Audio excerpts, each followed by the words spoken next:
नमस्कार, D24 speed news channel पाहू शकता.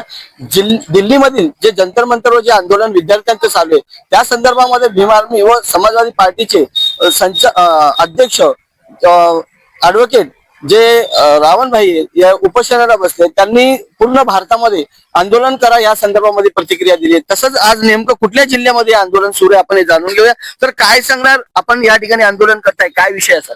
जय भीम जय शिवराय. दिल्ली येथे 20 तारखेला जंतर मंतरवर विद्यार्थ्यांवर जो अमानुषरित्या दिल्ली पोलिसांनी अन्याय अत्याचार केला त्याच्या संदर्भामध्ये भीम आर्मी व आझाद समाज पार्टी यांच्या वतीने संयुक्त व आमचे सर्वस्वी भाई चंद्रशेखर आझाद, विनयभाई रतन सिंग, अशोकभाई कांबळे आणि आमचे महाराष्ट्राचे उपाध्यक्ष राहुलजी वाघ, राहुल वाघ यांच्या मार्गदर्शनाखाली आज आम्ही भीम आर्मी तर्फे विद्यार्थ्यांवर जो अन्याय अत्याचार झाला त्याच्या निषेधार्थ आज भीम आर्मी अंतर्गत आंदोलन करतोय. भीम आर्मीच्या माध्यमातून हे आंदोलन करताय असं यांचं म्हणणं आहे. आपल्या सोबत काही आझाद समाज पार्टीचे देखील नेते आपल्या सोबत आहेत. सर, काय सांगणार? आपण काल प्रेस घेतली होती, तुम्ही घोषणा केली होती की आम्ही या ठिकाणी आंदोलन करू, नेमकं काय भूमिका असणार आहे? शिक्षण मंत्री जो आहे धर्मेंद्र प्रधान चा राजीनामा सर्वजणांनी मागितलेला आहे, पण त्याचं कारण अजूनपर्यंत कोणाला माहिती आहे का?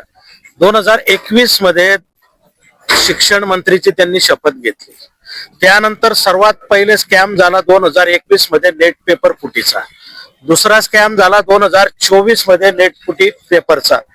परत 2024 मध्ये UGC नीट या पेपरचा सुद्धा रद्द करण्यात आला. 2022 मध्ये परत CUET या पेपरचा परत भांडाफोड करण्यात आला.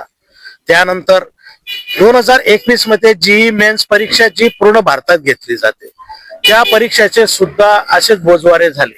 त्यानंतर 2025-26 मध्ये नीट, PG, UGC, 2026 मध्ये CBSE म्हणजे 10वी 12वी, परत आता नीट. म्हणजे विचार करण्यासारखी गोष्ट आहे. जर यांच्या कार्यकालमध्ये एवढ्या पेपर फुटी होत असतील तर राजीनामा तर द्यायलाच पाहिजे. एवढे पेपर लीक होत असेल तर राजीनामा दिला गेला पाहिजे असं देखील. सर, काय सांगणार, काय प्रतिक्रिया असणार? सर, काय प्रतिक्रिया असेल बाबा? आज किती लोक या ठिकाणी आंदोलन करताय? किती लोक आंदोलन करताय? भरपूर लोक आहेत, चांगले आदिवासी लोक, दलित लोक सगळे मिळून. आदिवासी विद्यार्थी असेल, आदिवासी बांधव असेल, या ठिकाणी आंदोलन करतायत, तुम्ही बघू शकता या ठिकाणी. सर, काय सांगणार, काय प्रतिक्रिया असणार? खरं म्हणजे आज धर्मेंद्र प्रधानाने राजीनामा द्यायला पाहिजे होता. कारण काय? कारण हा नीटचा पेपर फुटीमुळे मुलं आज जंतर मंतरवर उपोषणाला बसलेत, तरी सरकारने त्यांची विचारपूस न करता त्यांच्यावर अमानुष लाठीचार्ज करून त्याला पांगवण्याचा प्रयत्न केला आहे. म्हणून आज धुळे जिल्ह्यामध्ये, धुळे शहरात या आझाद संघाच्या माध्यमातून, समाज पार्टीच्या माध्यमातून आज इथं आंदोलन आम्ही लावलेलं आहे. आझाद समाज पार्टीच्या माध्यमातून आंदोलन या ठिकाणी. सर, काय सांगणार? पोलिसांनी देखील त्या ठिकाणी बरेचशा लोकांना मारहाण करण्यात आली होती, काय प्रतिक्रिया असेल? सर, काय प्रतिक्रिया असेल? पोलिसांनी देखील मारहाण करण्यात आली. ज्या पोलिसांनी विद्यार्थ्यांवर अमानुषपणे हल्ला केलेला आहे त्यांचा राजीनामा झाला पाहिजे, त्यांना सस्पेंड केलं पाहिजे. आणि जो मोदी सरकार, जो निकम्मी सरकार झालेली आहे त्या सरकारचं आम्ही जाहीर निषेध करतो.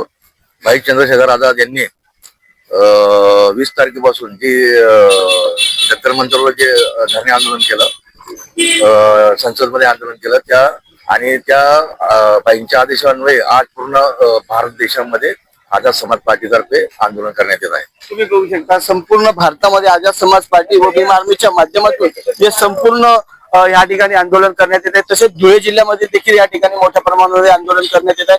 ज्या ज्या नेट फुटी असेल, पेपरच्या संदर्भात नसेल, भीम आर्मीच्या माध्यमातून या ठिकाणी तीव्र स्वरूपाचे आंदोलन धुळे जिल्ह्यामध्ये करण्यात येत आहे. कॅमेरामॅन निलेश डोलेसह जानी पवार, D24 स्पीड चॅनल. जय हिंद, जय महाराष्ट्र.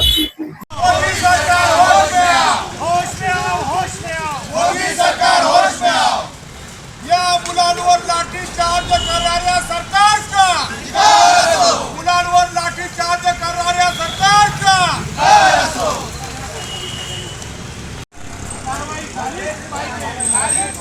ही राहिली ना.